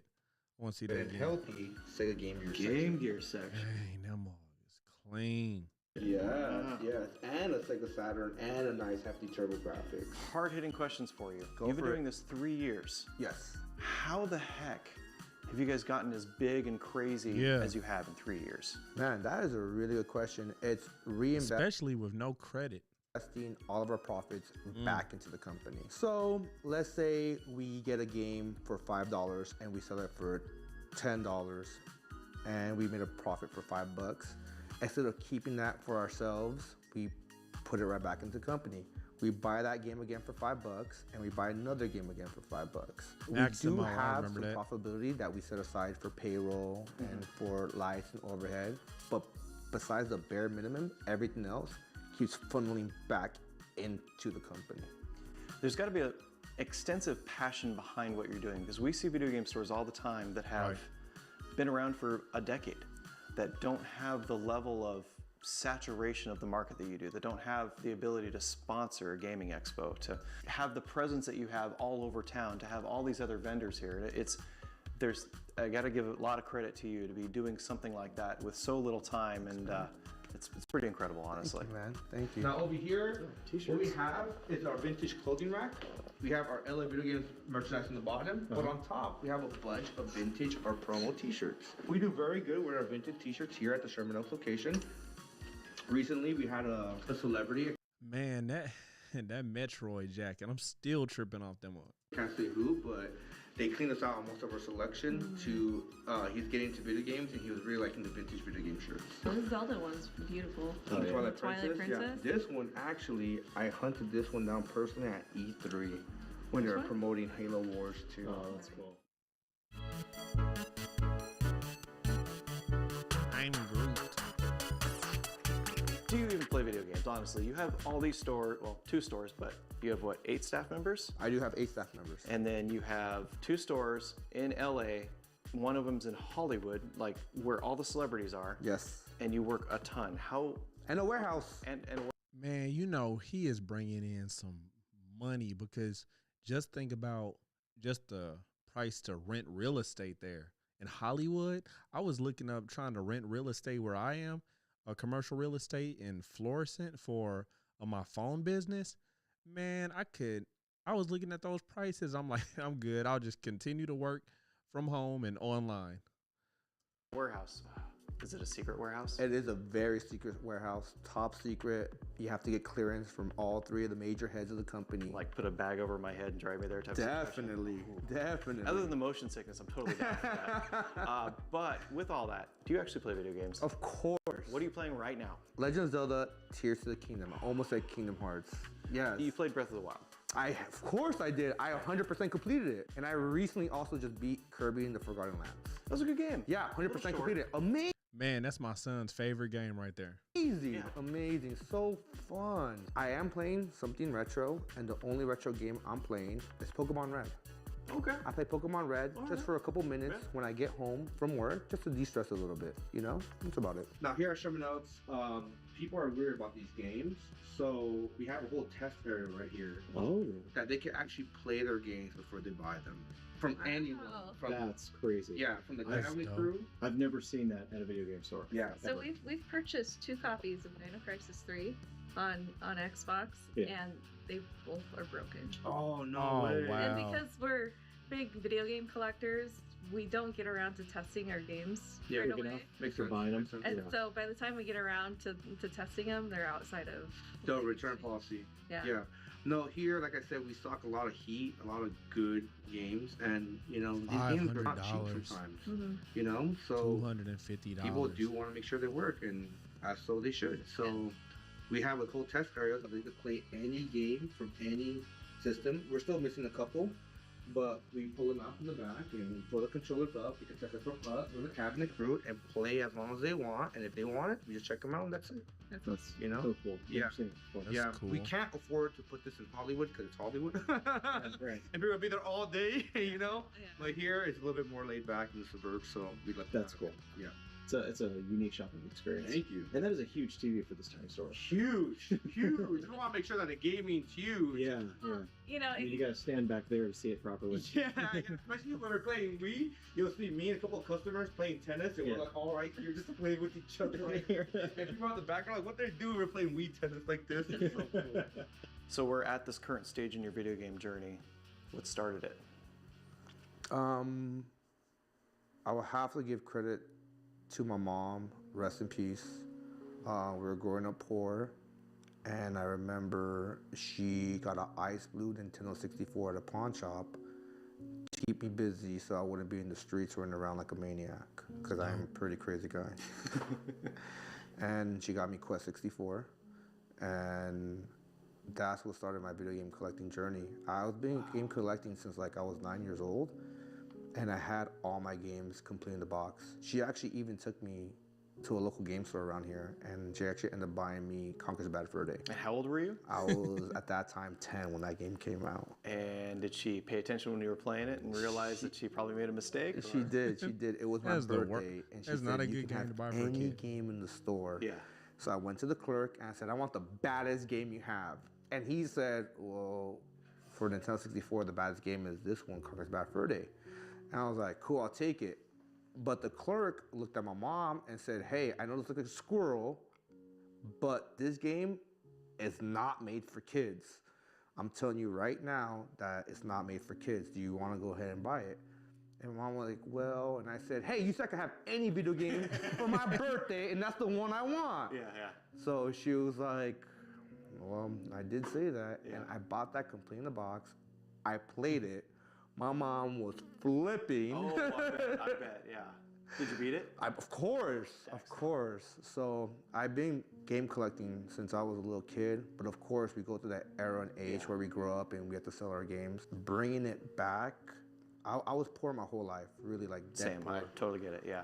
And I remember when I was finishing my college degree in business finance, and I had a job in banking.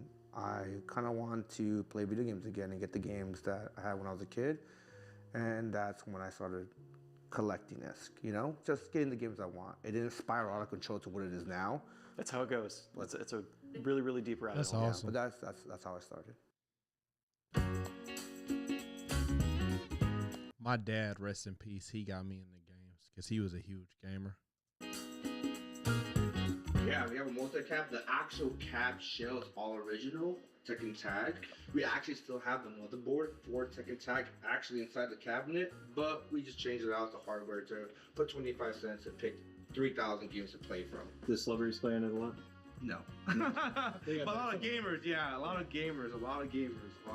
They do. You've always got great displays in your stores. Man, Dude, that Rogue Squadron one is sick. So sick. Look, it's 360, bro. Look at the other side. Oh, that's hard. Hey, look at that Mario on the flag.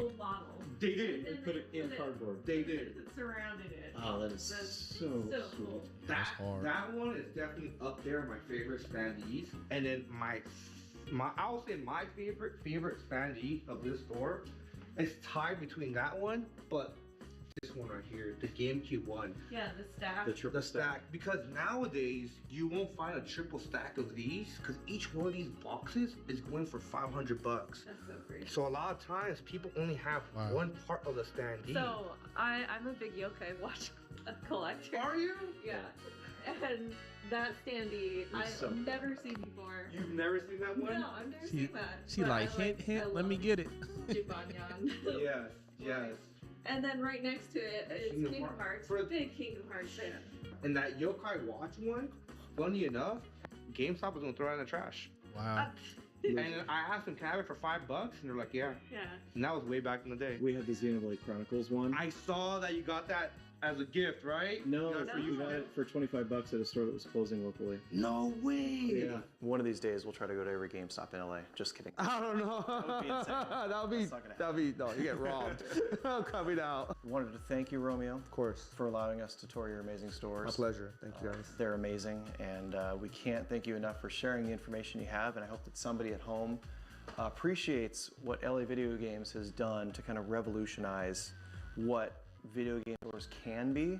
And if anybody ever wants to open up a video game store, this is kind of the business model I think you really need to take if you want to be successful with it. Thank you, man. And still enjoy it. And still enjoy it. Have fun. You have to have a passion to do this, and you have to know what you're doing. Absolutely. Thank you, guys. So then, until then, remember, the couple that goes to video game stores together stays together. And friends. Take care, everybody. We'll see you next time. Bye, guys. Yo, that was hard.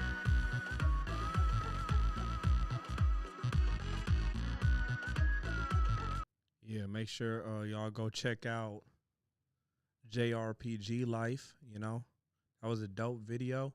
Are any of you all in LA? Have you ever been to that store? If so, let me know. It's pretty dope. I really like that he's doing all of that without taking out any debt. That's incredible. All right, yo. So let's go ahead and keep it pushing. Got some more stuff for y'all.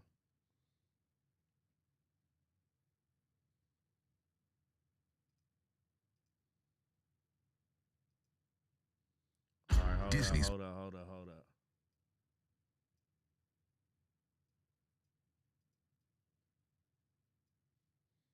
All right, here we go.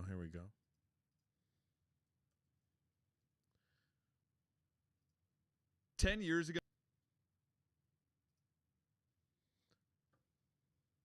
Angel Knot. So this is why physical media is cool again. So people were rushing to ditch their DVDs and CDs like they were rats carrying the Black Plague.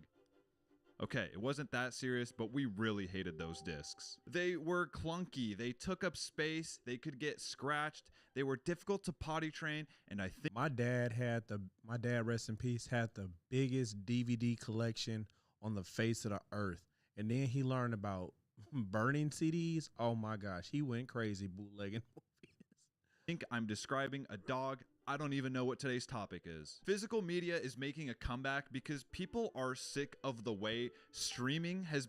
I just was talking to my wife about this last night. I said, yo, I think I'm going to cancel our Netflix because the only thing that I care about on Netflix is Breaking Bad and Better Call Saul. And Netflix just raised their price. I think it was $17 a month. Are you kidding me?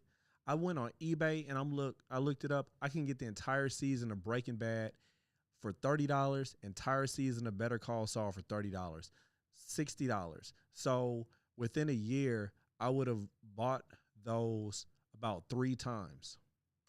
Been turned into a very slow and subtle rug pull. Today I'm going to go over why people are rocking with physical media again, the deeper idea behind this phenomenon. It's so funny because I was looking up the DVD prices. I'm like, yo, I don't even have a DVD player. Forget it. How much is a DVD player? And why it all matters. So where do we start?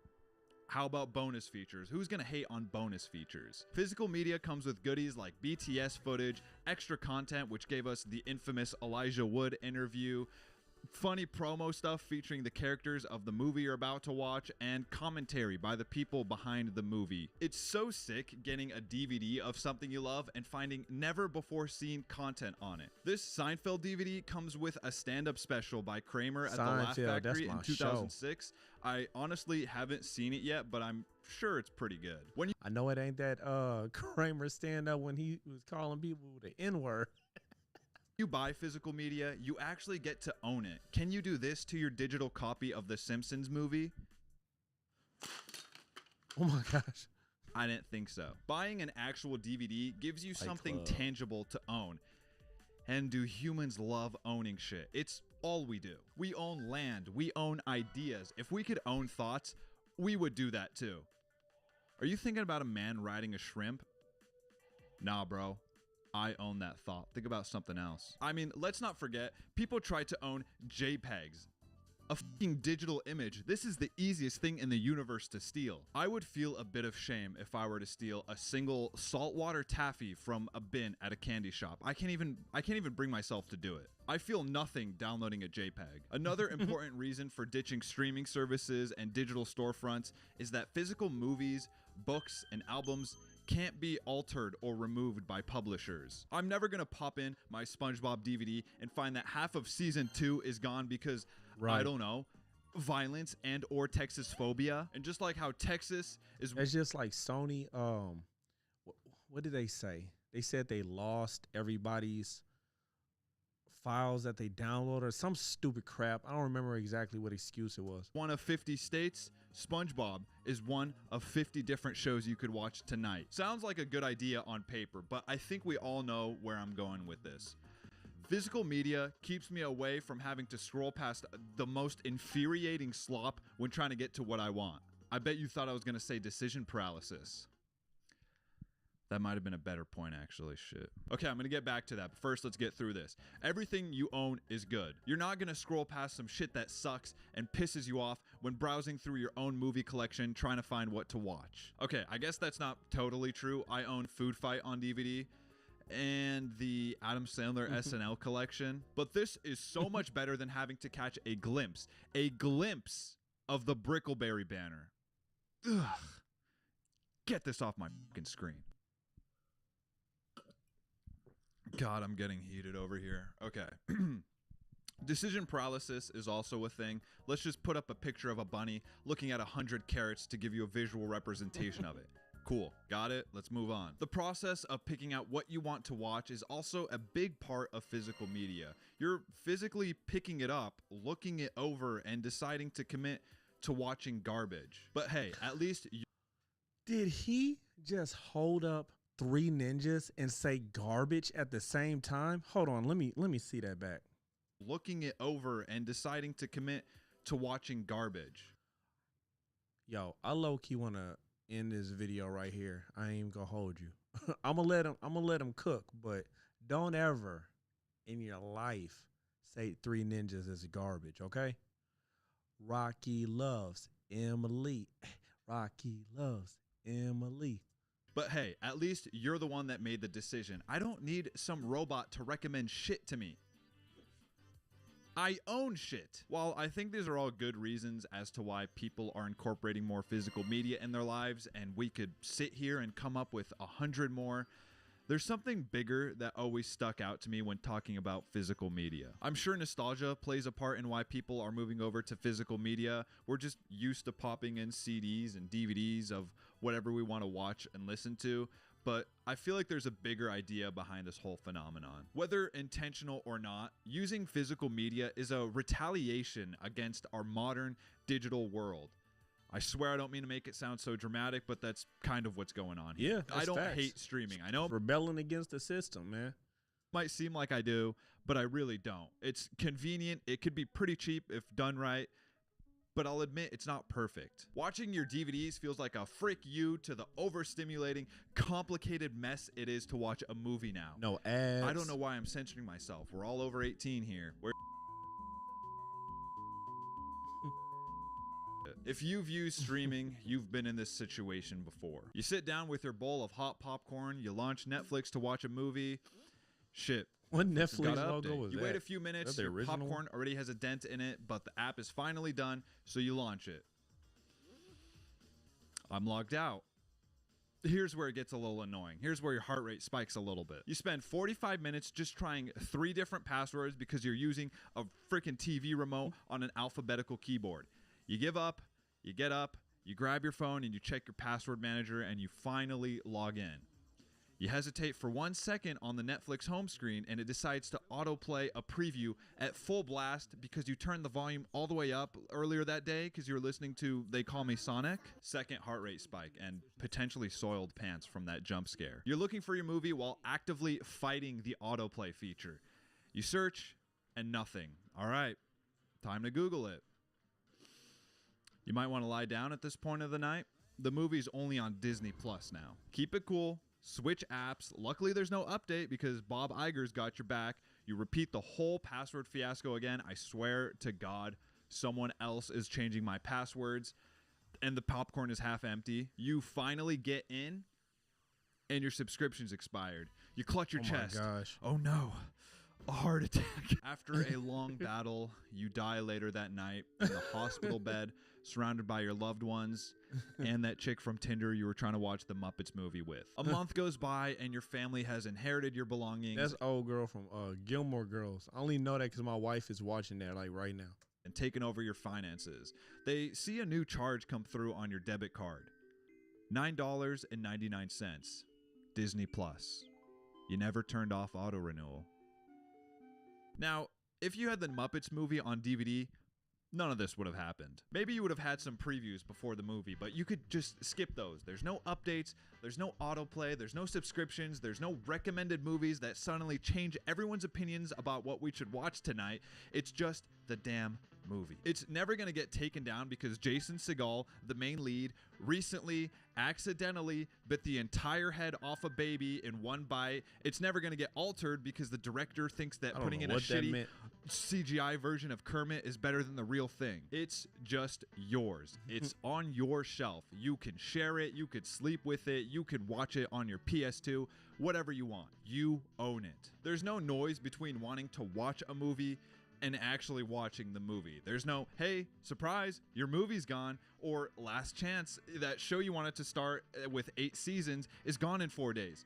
Hope you have nothing better to do. It's simple and effective. People are tired of the headaches and the ever-growing prices with streaming. Ads are on every service. Now you get an... All right, bringing it back to what I said about subscribing to Netflix or wanting to unsubscribe. It said that last year, Netflix had a record amount of subscribers, and they still decided to raise the price. That's how much they love us. An ad if you pause a movie. Why is this allowed? If my dentist pauses while going down on my teeth, I don't start trying to sell him an overpriced car or tampons. And I know it isn't reasonable to think everyone could just go physical media. I'm not asking for that. But it is a lot cheaper than you would think. I've gotten DVDs from the most random places. You can get them at thrift stores, used game stores, libraries, estate sales, random yard sales, and it's always under $5 for like any movie. If there's a movie I really like, I'll just buy the DVD for it because who knows what streaming service is going to stop hosting it randomly or where my digital copy will go when Fubo or Freevee or Hulu or Spoinky or Wii U goes under. Netflix doesn't allow you to share accounts. Guess who's never going to use Netflix again and is just going to buy Seinfeld DVDs because what else am I going to watch on Netflix? Especially when Mr. Beast is already making Squid Game himself. Physical media matters. It definitely has its downside, but maybe that inconvenience is part of the fun. I mean, I'd rather rummage for 30 minutes for a DVD than try my f***ing password that I know is correct for that same amount of time. As a paying consumer, you deserve to receive the product you pay for, not one that's ever changing and loses value by removing shows you like and asking you to pay more while adding more ads. Something doesn't add up. Guys, I just wanted to take a quick break here to show off my physical media DVD hat, and I just wanted to quickly explain that last joke here because it might be a little confusing. So I was talking about how they're adding more ads to streaming services and all while asking you to pay more, which is a little counterintuitive. So The joke here is that it doesn't add up. It's a bit of a play on words for that word. So yeah, I hope you guys enjoy the rest of the video. Peace out. you You for shouldn't taking have the to time deal to with describe so that. much BS when trying to watch a movie after work. I won't redo the scenario. I think we all got the gist of it. There's something nice about tangible items. We as humans like to fill our spaces with things that we like, and what better thing to fill our shelves with than the art we love? I don't know if you could see it that well. Yes, that is a perfectly modeled season 1 rendition of Peter Griffin done by yours truly. I don't have anything else to add on. I'm not going to sell it. Maybe I'll auction it for charity when I'm like 55 and it sells for $2.3. I don't agree with extreme minimalism or straight up hoarding, but I think it's important to have your living space reflect who you are as a person. This could be with items for your hobby or just the entertainment you love, the things that have literally shaped your personality. I always love entering someone's house for the first time and seeing that movie or music collection and really getting a different understanding of who they are as a person. Like, wow, you really like Creed. Yeah, me and my wife, we was trying to collect vinyls. We got some classics, and then we stopped collecting them. I could not tell. You gotta start back. At all. You should own the things you like. And if you like a movie, TV show, album, book, piece of art, whatever, you should physically own it. We recently hit 10,000 subscribers, and I honestly don't know what to say other than thank you. The comments have Congratulations. been very inspiring. Yo, I am on my journey to my first 1,000 subscribers, so this would be a perfect time for you to hit that like button. And extremely humbling, and it's just crazy to get. I mean, hit the subscribe button. What am I talking about? Yeah, you can hit the like button too. I'd appreciate that, but hit the subscribe button. My bad, y'all. Feedback on this thing I've spent hours and hours and hours on. So I really appreciate it, and I especially appreciate the people that share it around with their friends and family. That's bizarre to me. I don't have much else to say. All right, yeah. So, that was a good video.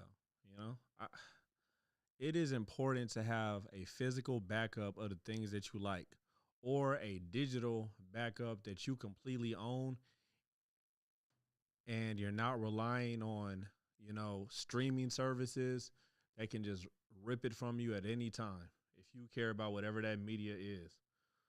All right, let's go ahead and let's keep it pushing. All right, let's see.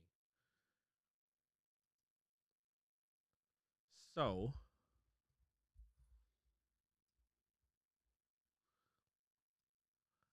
I think I'm gonna end it with this right here. It's just an article. I thought it was pretty dope. Hold up. Check this out. All right, yo.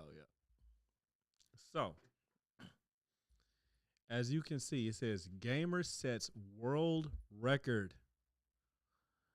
by hooking up 444 consoles to one TV. Angel Knot. Gamer sets world record by hooking up 444 consoles to one TV. Oh, I'm going to butcher his name, so I'm not going to even try. But I'm just going to say Nasir keeps an Excel spreadsheet that tells him which switcher to turn on to play a particular console. Let me go ahead and zoom in. Yeah, my eyes ain't what they used to be. It says, if you have more than one gaming console, you might think you're indulging yourself, but don't worry about it, because Nasir from Saudi Arabia just set a Guinness World Record by hooking up 444 of his gaming consoles to a single television. Goals. They're all different from each other, and they're all playable. I can't even think of 444 gaming consoles. Yep, 444 consoles, ranging from a Magnavox Odyssey, the first gaming console released in 1972, up to the PlayStation 5 Slim, released in 2023. Other consoles in this massive collection include an Xbox 360, Nintendo Switch, Wii U, Sega Genesis, and an extremely rare Super Akan, which was released only in Taiwan and China in 1995. And he has a favorite.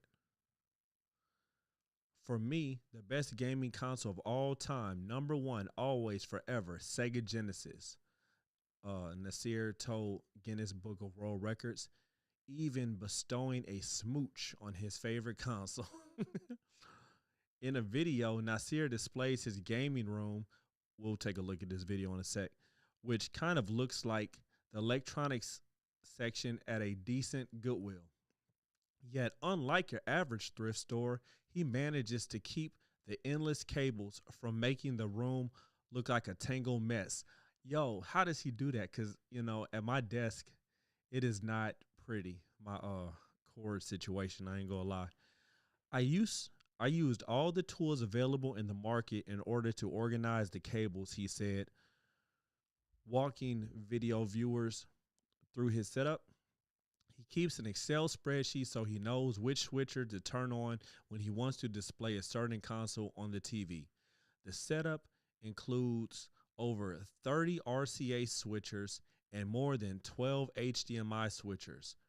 Nasir may have to expand his setup soon. Expand? What? Gamers are always on the lookout for the latest console. The Nintendo Switch 2 successor, the enormously popular Nintendo Switch, is expected to be announced in next fiscal year. This is an old article. I know they've already announced the Switch 2. Sony has said that its popular PlayStation 5 is nearing the end of its life cycle. So fans are already speculating about the PlayStation 6 as well as the PlayStation 5 Pro, and the new Xbox should be coming in 2028. All right, let's take a look at this. I have so many video game consoles. After a while, I noticed that I have a big stock of gaming consoles that I couldn't play. Yo, that seemed like a fire hazard. The TV ports are limited, and if I want to play, either I unplug the existing consoles or I will keep everything and add more switchers and, of course, more. Oh, that Metal Gear Solid post By was adding hard. more switchers, the idea came to my mind. I will connect all the gaming consoles I have to the TV. Hey, yo, you could tell he a real one. He got all this Metal Gear Solid gear. Then I'll contact Guinness World Records. Metal Gear Solid gear. As this project looks unique, includes hundreds of video game consoles, all different than each other. So I can play home video game consoles, computers, plug and play, and so on. And all of these consoles require the special setup and cable management as well. This is the main area. The main HDMI switcher, 16-in-1, RCA switcher. If I want to select any gaming console, everything here in the Excel sheet, you can see. This is main, this is HDMI, B, C, D, and so on. This is the RCA. I have everything here, okay? Once I turn on the 360, it will come directly. How much y'all think his electric bill is? All the consoles the same, everything. Xbox Series, even PlayStation 5.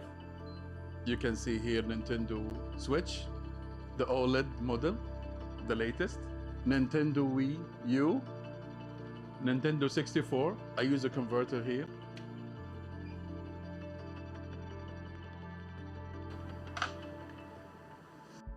Where does he sit to play the games? I have PlayStation here, PlayStation 1, PlayStation 2. So PlayStation 1, it's RCA number 2, and it is number 1, power. Another one, RCA number 3, which is Neo Geo here, Neo Geo. Super Nintendo is number 7 here, power on. For me, the best gaming console of all time. Let me guess. Sega Genesis. I had no prior knowledge. Number 1. always, forever, Sega Genesis. What do you know? If I want to reach 444, I need to use the whole room. So I have different areas for minis. Each one include 8 games, 8, 8, 8, 8, 8, 8 for computers, consoleized arcades, Hyper Neo Geo 64, plug and play, HDMI sticks, and so on. Yo, I appreciate you letting me know that my voice is low. Do I sound better? Let me know. Thank you. A very important thing, if you notice here, the cable's almost hidden. I used all the tools available in the market, everything available. How's it sound? In order to organize the cables. Also, to have a setup, it's not only to play, it's like a museum. And that's why this setup and this record took too much time from me. I'm so happy and proud that I'm officially a Guinness World Record holder for the most gaming consoles connected to a single TV. 444 gaming consoles, all different than each other, all playable. Thank you very much, and I'll be back. Yo, that's hard. All right, y'all. I appreciate you tuning in. You know what I'm saying? Yeah. Let me know if you have 444 gaming consoles hooked to one television. I'd be interested in knowing. All right, y'all. Peace. I appreciate everybody who tuned in. Thank you and salutations to the nations. Peace. Angel Knot.